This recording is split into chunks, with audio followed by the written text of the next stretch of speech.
Hi QAQC people, welcome to Testing Labs A to Z. This is automation testing, Playwright, login functionality with Python code.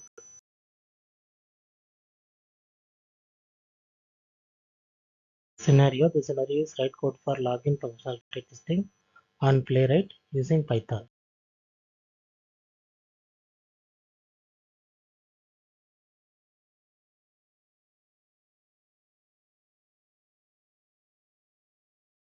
You can install Playwright using pip command.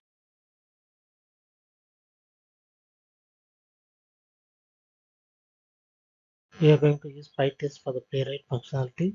So we are importing from playwright.sync underscore API import sync Playwright. These two things we are importing, and after that we have one function. So that's def test login is a function.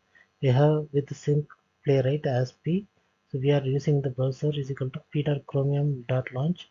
So this headless should be false. So this is setting headless equal to true for running test in the background. So if you want to test in the background, you can use headless equal to true. Otherwise, you can turn it to false. And page you have to browser dot new page.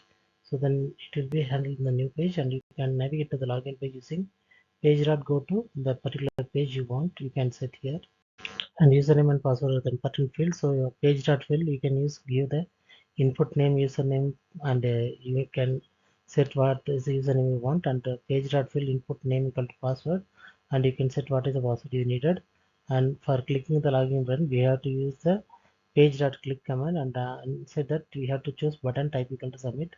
And for waiting for the navigation or an element that confirms login success, we need to use the wait for selector. So page dot wait for selector text equal to dashboard. So this is for based on the UI. And for verify successful login, for example, if the user profile is visible, then we can check like assert page dot locator text equal to welcome, comma username is visible, and then we can close the browser.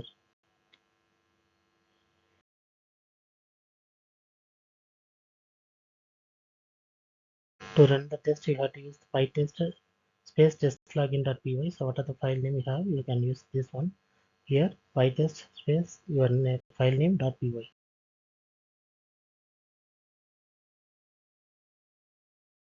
To handle the edge cases, you have to check invalid credentials, so to test with the correct incorrect username and password, and verify the particular error message is coming. And the second one is you have to check empty fields, so you have to try logging in without entering any credentials and check for validation message, which is enter a username or enter a password. The username password you didn't enter, like that, something like that. And session management, so you ensure users stay logged in after refreshing or reopening the browser. So fourth one is logout test. So test clicking logout redirects back to the same login page. Please like, comment, share, subscribe. Testing Labs A to Z. Thanks for watching. Thank you so much, guys.